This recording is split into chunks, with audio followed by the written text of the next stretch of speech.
Over in Rockport, nearly 700 people attended a Hurricane Harvey anniversary service. It all took place at the First Baptist Church, where Governor Greg Abbott delivered a speech about the one-year recovery process. And many were glad to see their governor visit on the anniversary, saying they appreciate his support.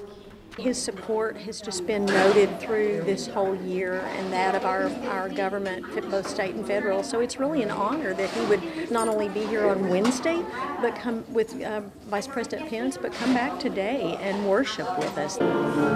Of course, many cities like Rockport and Port Aransas are still recovering and will continue to do so in the next few years.